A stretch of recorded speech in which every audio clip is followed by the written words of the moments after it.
إن كانت لكم الدار الآخرة عند الله خالصة من دون الناس فتمنوا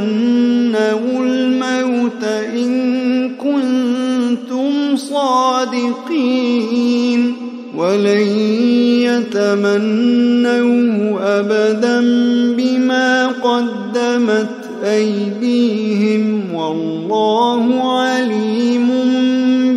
بالظالمين ولتجدنهم أحرص الناس على حياة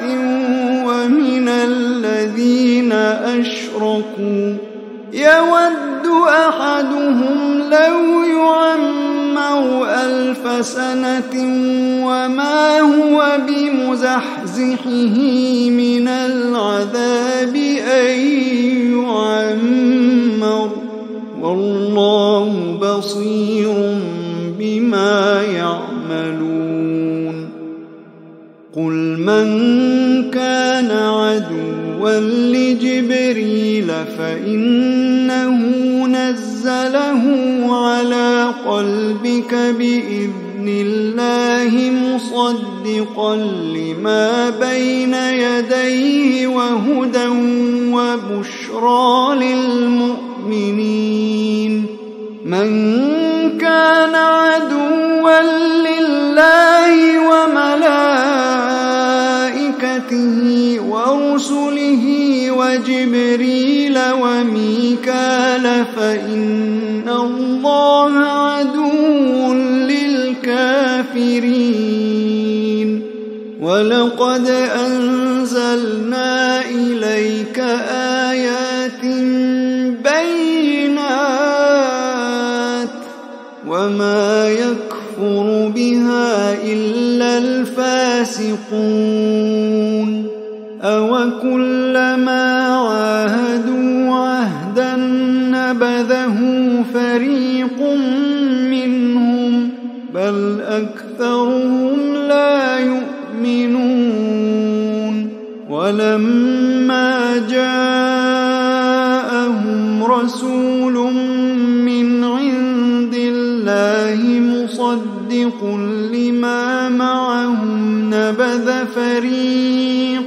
نبذ فريق من الذين أوتوا الكتاب كتاب الله وراء ظهورهم كأنهم لا يعلمون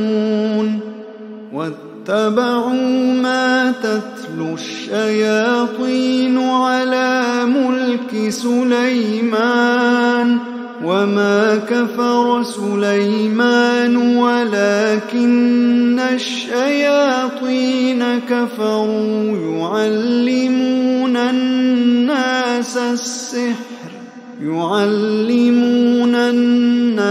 السحر وما أنزل على الملكين ببابل هاروت وماروت وما يعلمان من أحد حتى يقولا إنما نحن فتنة فلا تكفر فيتعلمون منهما ما يفرقون به بين المرء وزوجه وما هم بضارين به من أحد إلا بإذن الله ويتعلمون ما يضرهم ولا ينفعهم ولقد علموا لمن اشتراه ما له في الآخرة من خلاق ولبئس ما شروا به أنفسهم لو كانوا يعلمون ولو أنهم آمنوا واتقوا لمثوبة